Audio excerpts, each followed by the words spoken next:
Hi, everybody, and welcome to another episode of The Way the World Works, a Tuttle Twins podcast.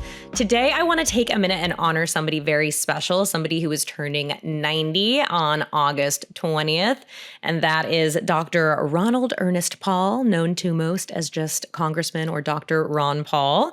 And again, he's turning 90 this August, which is just wild. We love him. We're so thankful for him.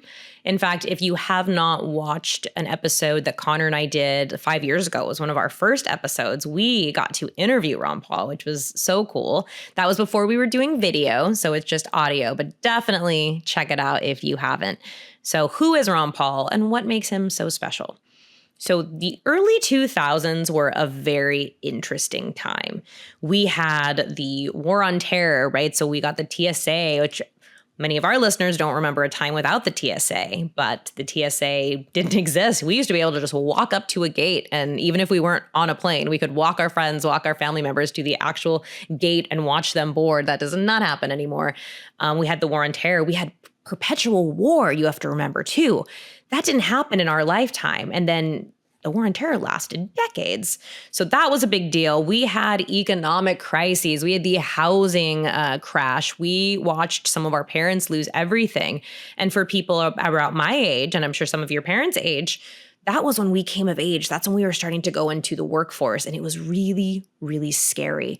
And then, of course, you have just Congress disregarding our rights, which that's really not anything new. That's business as usual, as we say. We had the public school system failing, which again is pretty business as usual. And then all of a sudden, well, a lot of people, again, my age, are just disillusioned. We are apathetic, which is a word that just kind of means we're just like, meh, like we don't care. It was hard to care about anything because it seemed like the whole world was crumbling before our eyes. And I know for me, at least, I didn't really understand why. So it was just all this devastation, whether it was foreign policy or economics, all of it was bad, and I didn't know why, and I couldn't pinpoint why. And then all of a sudden comes this man in his 70s, this old man who suddenly becomes a rock star for all of us. And for a lot of people who listen to the podcast, a lot of people I know, like for Connor and I, Ron Paul is why we're here. Ron Paul is who inspired us. He's we used to say Ron Paul cured our apathy. He gave us reason to be excited, to be passionate about something. I know for me personally, he gave me purpose. I was just a college student. I think I wanted to major in, I don't know. I think it was music at first, but it was political science. But I will be transparent. I didn't know anything about political science at the time. I just really liked debating. And so I figured that was a good thing. And I had always been interested in law school, but I didn't really understand anything. Even as a political science major, I didn't really understand anything. And here comes this man in his 70s. You know, he's not the best sharp dresser. He's actually not the most eloquent speaker because he has so much to say. He wants to get it out. He's an academic. He's an intellectual. And he is so principled.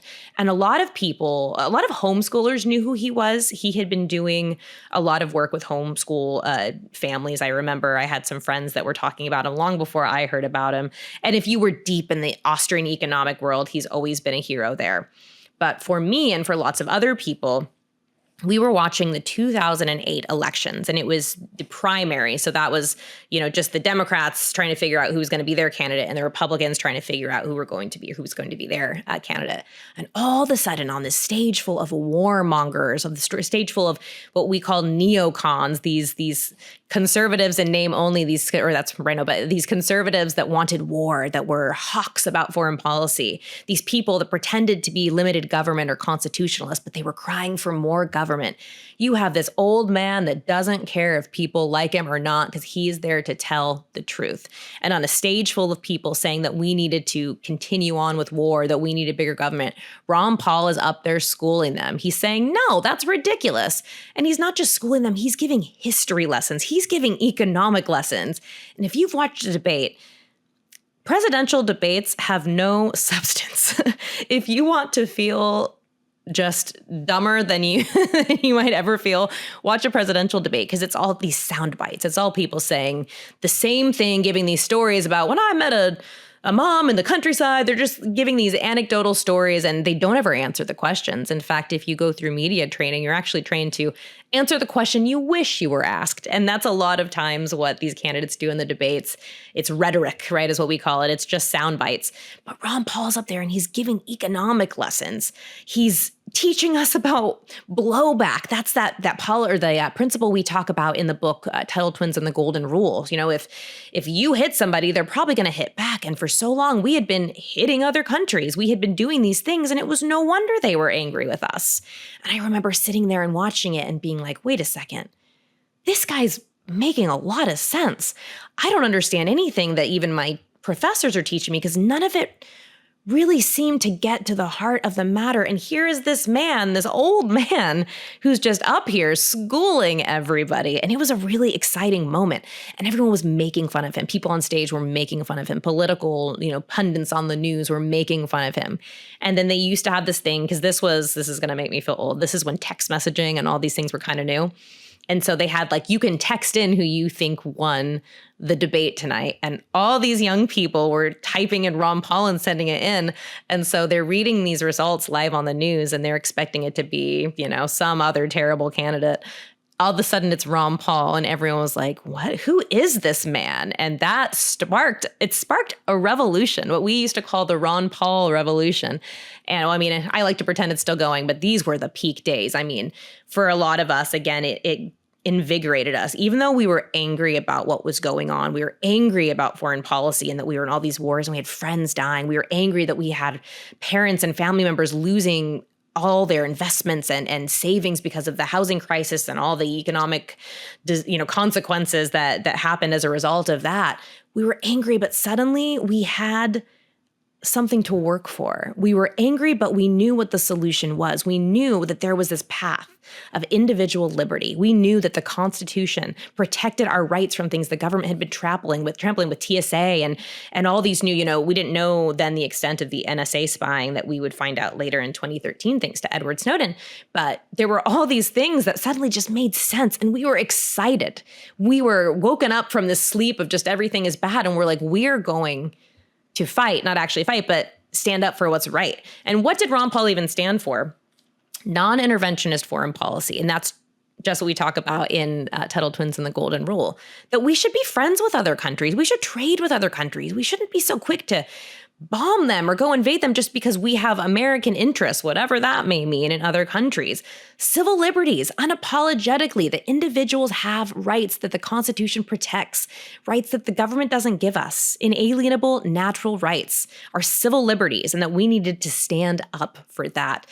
Economic, common sense, this belief in Austrian economics, this belief in a system that the government needs to not meddle, that the free market holds all the solutions if we let it. And it just helped all these people that either were exhausted with the status quo of government or were frightened with what they were seeing all over the news. We had hope, and hope is powerful. That same election, Barack Obama ran on this platform of hope and change. And the reason it was so powerful is because we had George Bush for years where it was war and pretending to have conservative values when it was just big government, just like any other party. And so that resonated with young people for a reason, but that hope and change wasn't real. But Ron Paul was. Ron Paul gave us hope. He gave us a reason to fight, and we had a blast doing it.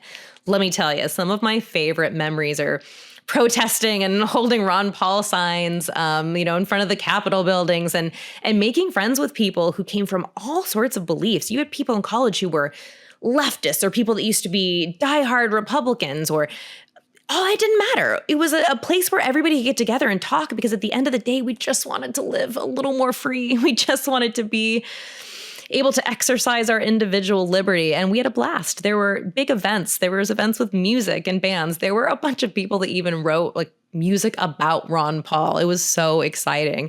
And that was 2008, but the revolution continued in 2012. And people started knowing who Ron Paul was. And even bigger than that, Ron Paul became the ideas that he was talking about. Some other Republicans on stage in 2012, I remember Michelle Bachmann, started trying to say that she read The Economist, Mises. They asked, what's your ideal day or something? And she said, reading Mises on the beach. And all of us were like, I don't think she's ever read Mises. But That's how influential Ron Paul was. Everybody was trying to get the youth vote because so many of us young people were like, yes, we love this man, that they were trying to cater to us. And it changed everything, because even if Ron Paul didn't win, we did get people in office. We got his son, Rand Paul. We've got other people that were part of that.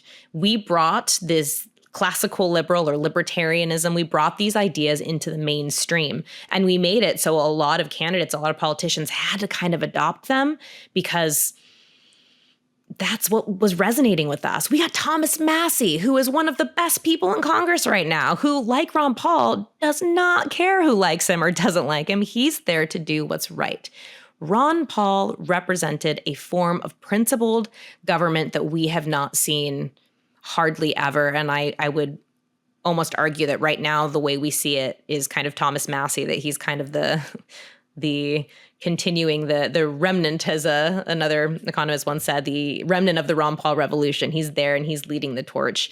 But it was such an important time for so many of us. And it taught us about individual liberty, and it taught us to love the Constitution. And for me personally, my entire career as an adult was based off of the knowledge and the hope that Ron Paul gave me. And I think that that's true for a lot of us. And so this August 20th, as we celebrate 90 years of Ron Paul, if you aren't familiar with him, pick up his book, End the Fed. That's another good thing. Sorry, I'm on a tangent because I'm getting so excited. The reason you hear people chanting End the Fed, the reason we have the Tuttle Twins book about the creature from Jekyll Island is because Ron Paul brought these ideas. He made us realize these complex issues that no one thought about before. So, man, it's just hard to quantify how much he changed all of our lives, but boy, did he. So again, I want to really take a minute and just say thank you, Ron Paul, for everything you've done. I would not be where I am today without you. I mean, I don't know if the Tuttle Twins would be here I don't know if we'd be here talking to you, if there'd be all these great books without Ron Paul. So if you haven't read him, if you haven't checked him out, one really cool thing to do would be to Google or YouTube some of those old debates and talk about them, and talk about, how he was just standing up to the status quo. He's got so many good books to read, End the Fed, the Revolution, which was another good one. Pick them up, read them, discuss them with your families. And you'll notice in the Tuttle Twins Golden Rule book, there is a character named Ron. It might be a little nod to Ron Paul. So we will wrap it up there. Happy birthday, Ron Paul. Please, as always, don't forget to like and subscribe to the podcast. And until next time, we will talk to you later.